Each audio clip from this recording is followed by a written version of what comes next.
The Brotherhood have been working across the road on the high-rise estate around training and employment issues for a number of years. The need that we identified was that mainstream employment services weren't working with most people who live in those communities. They needed intensive support, they needed assistance making the leap back into the labour market.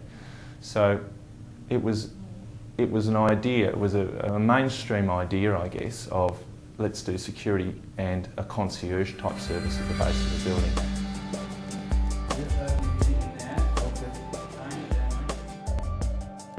Well, I work in the booth, which is in the entrance foyer. I'm sort of there to welcome the tenants and answer their queries and help them with maintenance issues, phone through the maintenance centre if they need help with repairs. Yeah, just be friendly to everyone, give them advice. We applied the idea of an intermediate labour market, which basically involves residents of the estate being trained up. We use a pre-employment model, so 5 weeks of pre-employment.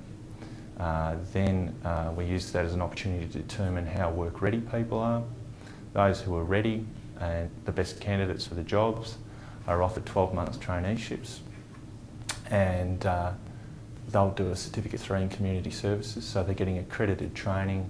They're also getting 12 months work experience. They're developing self-esteem, the self-esteem to I don't know, maintain a job and get back into a real work environment.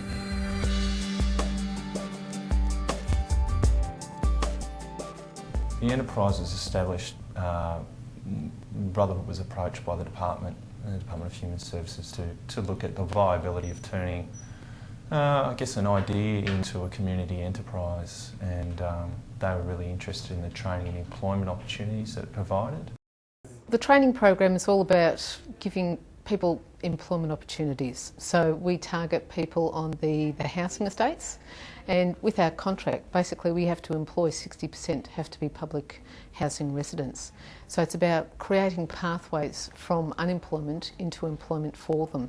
So we start off with the pre-employment training program where they get 6 weeks, and that's basically sort of designed so we can pass on information, do an induction. It will mean a lot because this gives me an opportunity, to get into community services, and at the same time, once I finish, if I'm elected to do the position as a CCO, that would give me a certificate number 3, which will give me another opportunity to get into, branch out into community work. The model that we use utilises traineeships, and traineeships bring up incentives.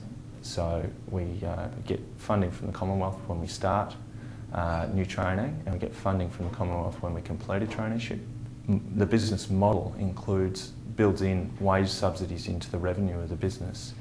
So when you top it up with the 2 other revenue streams, traineeships and wage subsidies, for 10 or for 11 trainees, you're able to access another $45,000.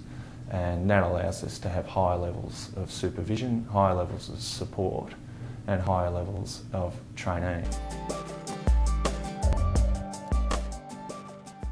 But yeah, it opens up doors. Since then, since I started, I've just done a mediation course with the Department of Justice, and I've just qualified as a mediator, which I wouldn't have dreamed about doing, and so that sort of gave me this has helped give me the confidence to apply for things that I didn't think, I was at that level to do.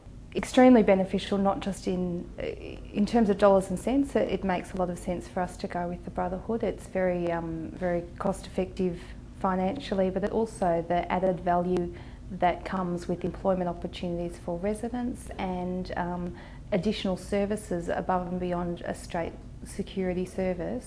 That sort of stuff, that added bonus goes way beyond the monetary value of the service. The community love the contact service. I think would be very hard pressed if we were to try and change it now. I think it's very much a part of our community, and our residents would fight very hard to keep it, as they should.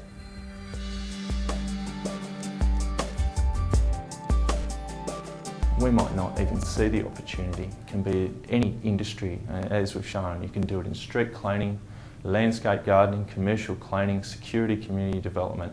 The opportunity presents, and then it's about working backwards from the opportunity and saying, can we apply the model to that opportunity?